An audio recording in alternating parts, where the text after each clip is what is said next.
You're listening to Catholic Chicago. Ahead, the Archdiocese of Chicago brings you programs about the people, events, and issues that touch our lives. Welcome to Catholic Chicago.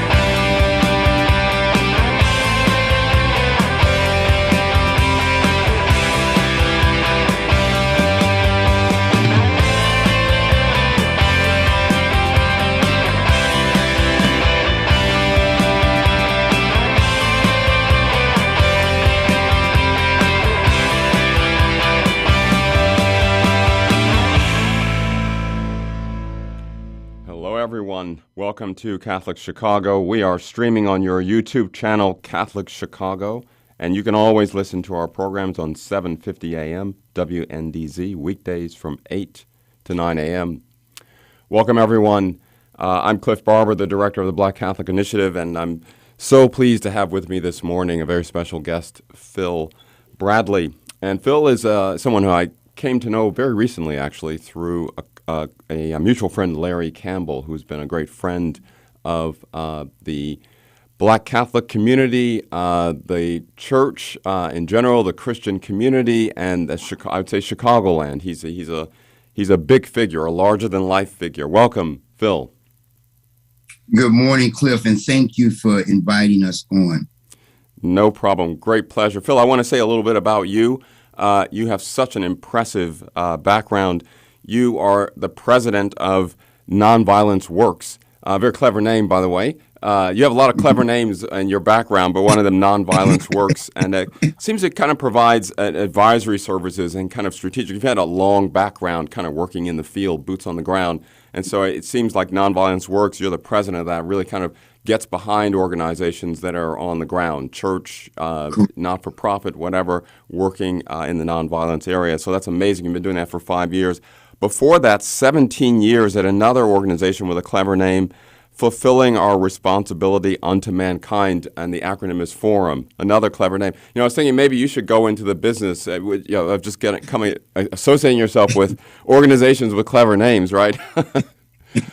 You also associated yourself with a very clever man that we all know about, at least many of us who are older, over 50 or over 40, is Harold Washington, a wonderful, a great mayor of the city of Chicago, who just in some ways was just a bright light to this city back in the 1980s.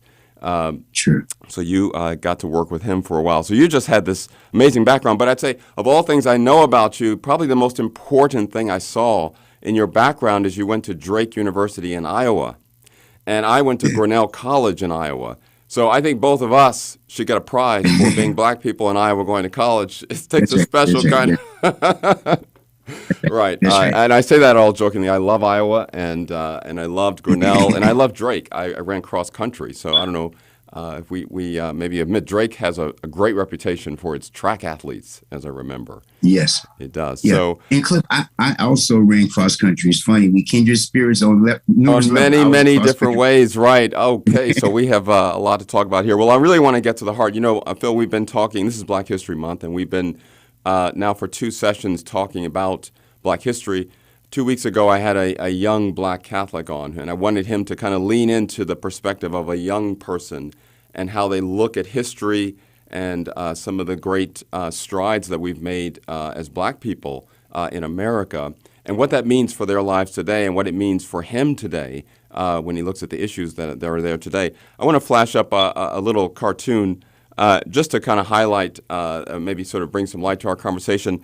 For our radio listeners, it is a picture of a history teacher with his student, and the student has the book open, and it says, "Those who don't study history are doomed to repeat it. Yet those who do study history are doomed to stand by helplessly while everyone else repeats it." Now, that's meant to be tongue-in-cheek and a little bit funny. But if you look at, we're here in Black History Month, and we've had many, as I said, many different strides in the Black Catholic, in the Black community over decades.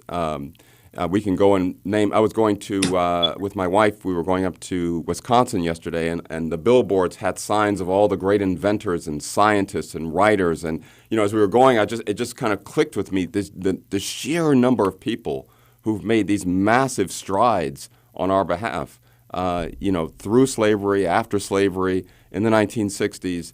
But here we are, and we have massive issues in our city here. Particularly around violence, but around food security, many others as well, and across many of the American cities, but also across the world. To what extent have we, as Black people, what lessons have we learned or not from our history? Because we got a lot of history, right, and a lot of great things that have happened. Well, a lot of our greatness came out of spiritual thinking, intellectual thought, and the physical manifestation of work. What we have bought into is the history of violence. We have incorporated the tool that have enslaved us, which was violence, as a lifestyle ourselves. And so we are now have enslaved ourselves in violence as our own oppressor, because violence is used to oppress people. So we are now oppressing ourselves. And we have lost our spiritual enlightenment. We have lost our intellectual enlightenment.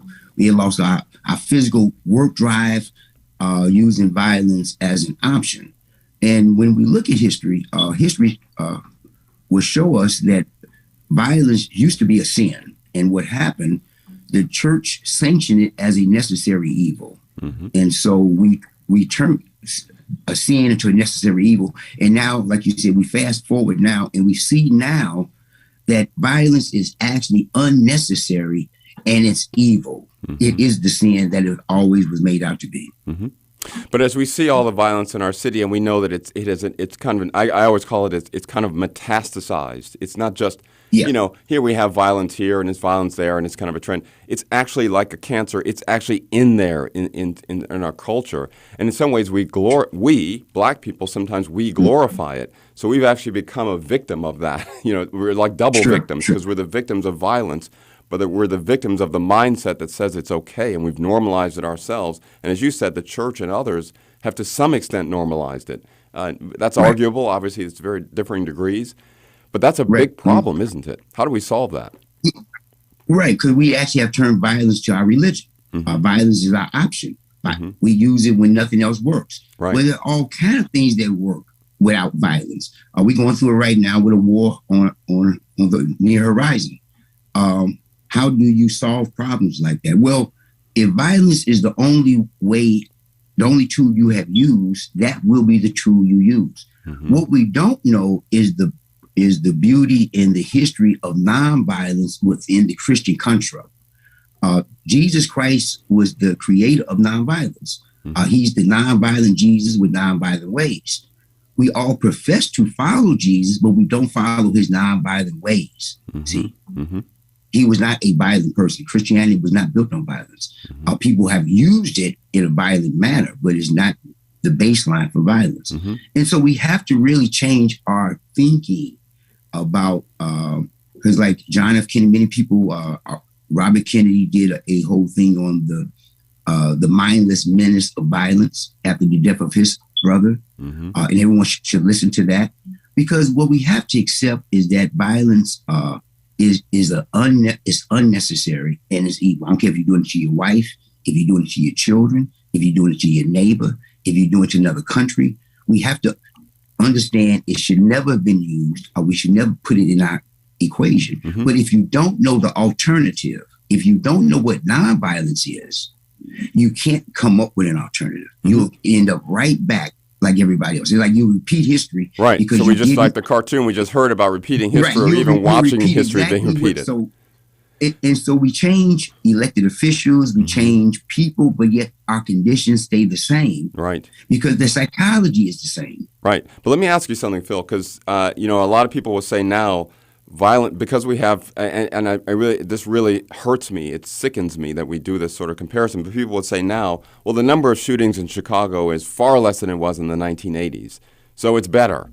But someone like us, we look at it every day, and it doesn't look better. It's just horrible. Every single death it hurts our hearts deeply, right? So we look at it, and people say, well, it's better than it was in the 80s, and so. But if you look at the long arch of history, What is the violence that we're looking at now? What does that look like? Is it better? And are we improving, or is it worse? To me, it seems worse, but I don't know.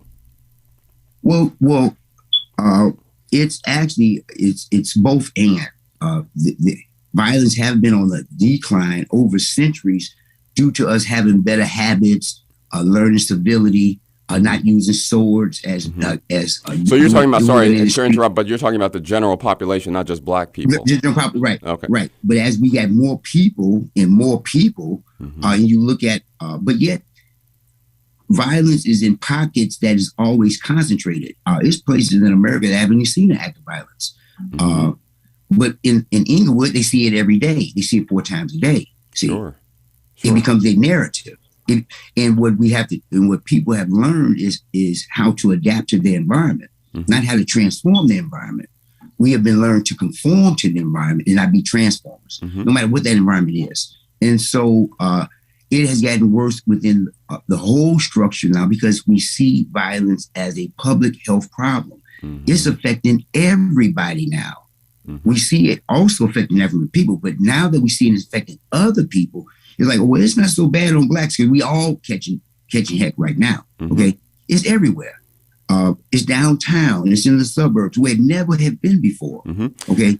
And Phil, I want to come back to our central question, that we started out with, which was what can we learn from our own history? So before we get out to what the country could or should do for black people in this kind of long line of violence, looking at us as black people, what lessons we've learned? Because obviously now we've been living with this. We've been catching hell, as you say, for decades, centuries. And so the question is there anything we can learn from our, here in Black History Month, all these people that go before us, our fathers and mothers who've done all this great work. Is there anything we can learn about the situation we're looking at today? Because it hasn't gotten any better. It hasn't necessarily gotten any better. As you said, in some ways gotten worse, and it's more dispersed now, so it's a problem we all have.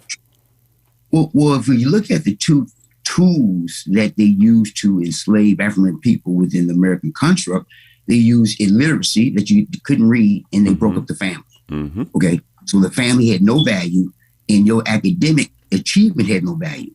Well, fast forward, you say we're no longer under the guise of slavery, but yet we still have not addressed our illiteracy, and we have not addressed the family, which means we are now perpetuating a tradition, not a condition, but a tradition that have created another condition. Okay, so now we free, but yet our illiteracy and our lack of family development have enslaved us in another urban dynamic. Yeah, and Phil, I want to come back to that one. We're going to take a break here in a second, but in the 1960s, we saw two kind of but kind of emerging ways to solve this problem. One kind of you could associate with Martin Luther King, which was kind of this kind of coalition working through the government and advocacy, peaceful advocacy for change in the government structures and the laws, right? There's another one which was maybe more associated with Malcolm X, which was, hey, we got to do this on our own, so let's get ourselves together, and it's kind of a self-help kind of way. It wasn't he dismissed the government, but it was more that he thought, let's get together and figure this out for ourselves. I want to explore that with you a little bit afterwards, just kind of because there's both of those kind of going on a little bit now, and I want to explore that with you now in terms of advocacy and activism and all that. So we'll come back and talk about that after the break. I'm here with Phil Bradley, it's Cliff Barber, Director of the Black Catholic Initiative. We'll be back in just a minute.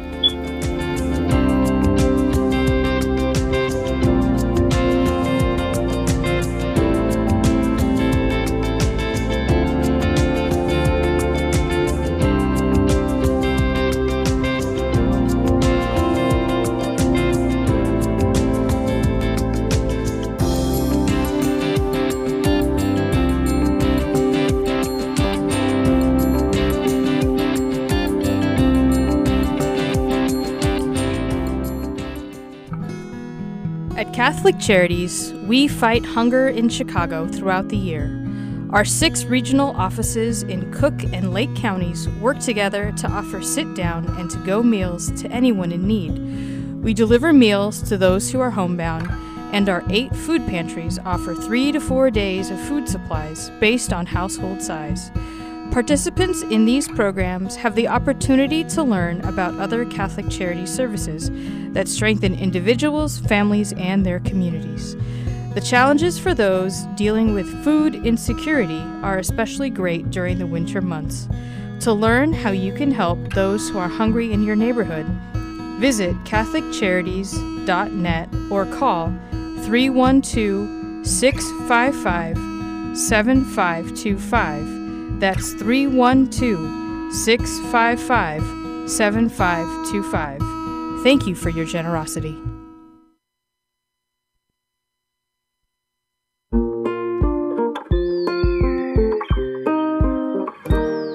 I feel special. I feel great. I got good grades. We've seen a huge surge in our kids now meeting or exceeding grade level. Come check us out. You may have never thought we were an option before.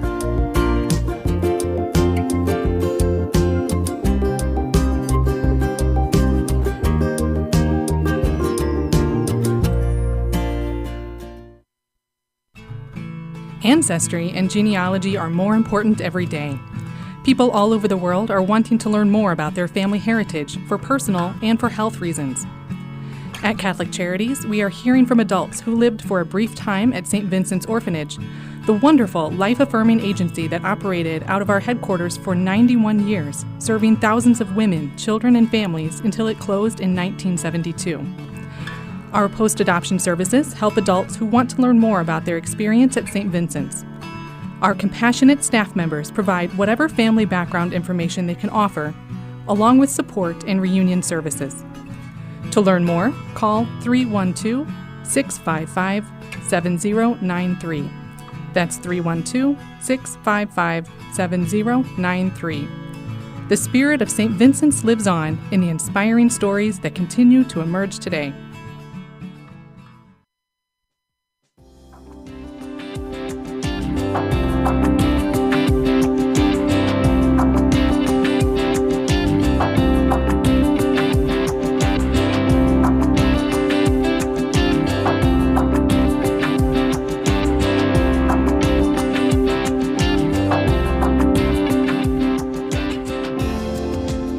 Welcome back, everyone, to Catholic Chicago. I'm Cliff Barber, Director of the Black Catholic Initiative here at the Archdiocese of Chicago. I'm here with Phil Bradley, the President of Nonviolence Works.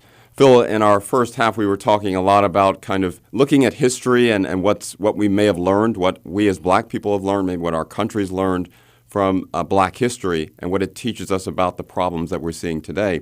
And right at the end of our first session, you talked about two things that were right at the core of a central problem that we're trying to solve. One was the breakdown of the family, and the other one was illiteracy. And it's so interesting. I was thinking about that over the break. One of the things that both of those speak to is the development of the whole person, both the mind and the body, to what God created us all to be. We were all created in the image and likeness of God, all of us, whether we're Black, white, Asian, whatever. But clearly, for Black people, we've been held back below that. A big portion of our community has been held back below that. I wanted to ask you a little bit, again, leaning into how we solve that problem. You know, if you look at what we're looking at today and look at the Black Lives Matter movement, for example, you have a lot of people who see a problem and they're almost like thrusting and just searching for what is the solution here? What do we do? And in a way, it seems like there's been a thrust of that, what do we do about this problem for decades? Going back to the 1960s and the civil rights, there were two emerging things. And if you think about where we made big strides, of course, the 60s was where it was. And as I ended the break, I talked about the kind of the advocacy route, which was kind of maybe more embraced, you might say, by Martin Luther King and the Rainbow Coalition, the coalition of people who got behind a lot of the civil disobedience and the advocacy around change in government and laws. And then you had Malcolm X, who really said, look, don't depend on the government. We can do this ourselves. Let's band ourselves together and get this thing done, self-help. Where do you come down today looking at those two problems that you talked about? Because there's this thing of advocacy to get the government to do something or some outside agency. And there's also, can we get ourselves together and just do this ourselves? Where do you fall on that? Do you think it's both or have we swung both way or the other? So, no, it's both and what they both had in common, they both started from the standpoint of respect yourself. Without self-respect, you can't overthrow anything. Okay, but you have to start with respecting yourself. So Malcolm X was adamant about how you have eminent respect for yourself, and then see how they would still disrespect you in light of the self-respect you do have. So they're not disrespecting because you don't respect yourself. They just don't respect people. Okay, so we have to make that. But you can still respect yourself, right, and live and have a family and respect your children and respect your wife and run a business in spite of the conspiracy.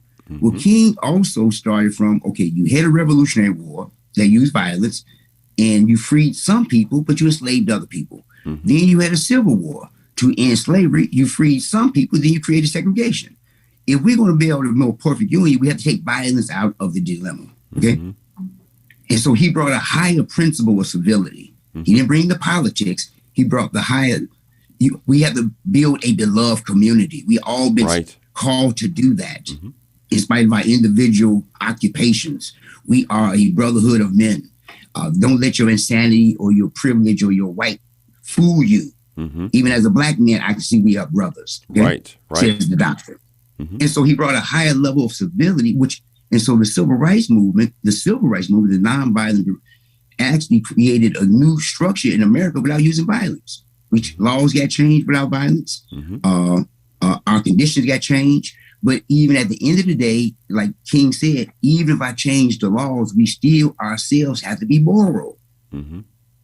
So we still have to respect ourselves in spite of people who disrespect. We cannot say because people disrespect me, I can now justify disrespecting myself. Right.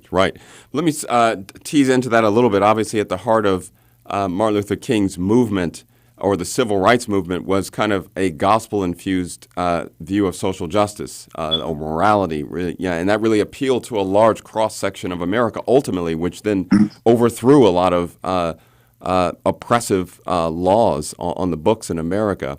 To what extent do you think Christianity, because obviously we're here in a Christian context, but to the extent to which we've kind of moved away as a society and maybe even as black people away from our kind of central Christian ethos as a way to move forward, or not?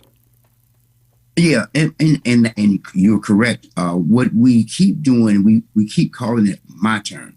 People have been oppressing people, and instead of us wanting justice, we just want our turn, which is not justice at all. And so getting a turn and doing wrong is not justice. And so we've seen whites use Christianity to enslave people, which was not true Christianity. We've seen whites to justify segregation. They did it in their churches every Sunday and not have a brotherhood. So we say my turn. We can have a religion that leaves them out. No. We have to have it all inclusive. Don't be like them. Love your enemy. Right. See. And the thing is, and the reason why that sounds so complicated, because we keep thinking the enemy is some foreign power. What if the enemy is your wife? What if the enemy is your child? What if the enemy is your neighbor? See, the enemy is not some external force. It's the inner me. Love yourself before you become your own worst enemy. Okay? But the enemy is generally people that's right around us. Is blacks killing blacks? Because blacks are now the enemy to themselves. Love your enemy. It's almost like saying love yourself. That's right. Because even in nonviolence, it says love for your enemy is love for the self. Right. It's like you have a higher level of character than your enemy. Right. One of my favorite quotes from the gospel is, "For we are not fighting against human beings, but against the wicked spiritual forces in the heavenly world, the rulers, authorities, and the cosmic powers of this dark age." It reminds us that, behind this is another orchestrator who is the evil one. And the evil one, I was just reading about it yesterday, he likes to divide and conquer. That's his rule. That's what he likes to do. And that's what he's currently doing. He's taken us as black people and he's divided and he's conquering us. He's taken our country and he's dividing and conquering our country. And we're not going to make any progress, as you say, until we try to work on this together. And so the answer is, of course, it is both and. Looking at, and many people have looked at both Malcolm X and Martin Luther King and said, really, it's the combination of those two that really is the way forward. And we could spend a whole show on what that means. I do want to ask you, Phil, how Christianity, for your own self, how it plays a role in your own activism and the work that you do. Kind of how does it inspire you or affect the way that the work that you do for nonviolence? Well, it's the whole foundation of my life. I had the opportunity of seeing Dr. King when I was younger on television after his death, and I was so inspired of his work that I said, if I ever got a chance to work with a man like that, I would. I saw. But then I asked my parents, I said, well, Dr. King was around. Did you work with Dr. King? Oh, I didn't fool with that. I didn't man, that wasn't my thing, man. And this is my parents, okay? Yeah. No, man, forget Dr. King. But I said, he made sense to me, okay? He made sense to me. Yeah. And so later on, I wound up meeting his chief strategist, James Bevel, who worked with him as a young man and got us the right to vote. Oh, that's a great honor. And he started, right, and so I lived with him for 6 years and worked with him for 20 years. And as a result of, after the movement, after the 60s, we was able to get Mandela out of jail. That was a nonviolent act. We got the Million Man March, which just hit its 25th anniversary. That was a nonviolent act. We dealt with Benji Wilson's death. Benji Wilson did not die from a gunshot. He died on a gurney in a hospital. We changed the law that now you have to have urgent care in hospitals. That was the result of Benji Wilson. And because our thing is we should not let anybody's life die in vain. Absolutely. If a death happened, Reverend Williams' son was killed. As a result of his son being killed, we got House Bill 158 declaring public violence a public health crisis. Right. So we should not let any death go in vain. Right. There's work to be done after so it's not a payout, a buyout, a breakdown. No, we have to rise up. It says every life matters. Absolutely. And every life can change the law. Absolutely. And I want to talk to you a little bit about, Phil, we're coming to the end of the show. Got a couple of minutes here, but going back to the killing of George Floyd and the ensuing, really lots of uprising, if you want to call it that, protests all around the world. And here in Chicago, of course, that led to looting and violence in and of itself. So, kind of violence begetting violence a little bit. But I did want to ask you, of all the people, because in some ways we looked at that and thought, wow, this could be the moment where everybody's eyes are opened and their ears are open to hear and see what the problems are right now. And if all the people who appeared on the streets peacefully protesting for the Black Lives Matter, I always thought if they could be involved on the front line, so a little bit of the activism versus the kind of being right there and helping people or whatever, we'd have a revolution, wouldn't we? Because those throngs of people all around the world, but they've all faded away. Or we've all faded away, because I was part of it. But we've all faded away. Is this kind of what I say between kind of we obviously can get the people out to hold up the placards, but where are all the people, kind of on the front lines? Is there a way that we can move kind of the activism that we can show on a one-day flash and a protest? Is there a way to take that enthusiasm and bring it to the front lines to actually work on the front lines to solve the problem? Or you think those two are hard to connect? Well, no. Well, what it is, it go back to like you start off. People have to study history. They have to study what works. Most people don't embrace the nonviolent principles. Well, that's what got us off the back of the bus. They don't embrace the nonviolent principles, but that's what got us the right to vote. Yes, the Black Panthers showed up, but they did not change our legal condition. They didn't change any. We got a breakfast program. So we have to understand what scientifically works and what disciplines would you have to put on yourself to participate in that process. The challenge we have today is when we see George Floyd was called, if you could do it to the least of them, you can do it to all of us. He was called one of the least of them. And so it's clear, as the poster child of the least of them. And so we rallied around the least of them. Right. But what happened was what created that dilemma was white privilege, social injustice. And as whites came up, they did not address that issue. They didn't address that. They felt sorry of our condition, wish things was better for the Negro.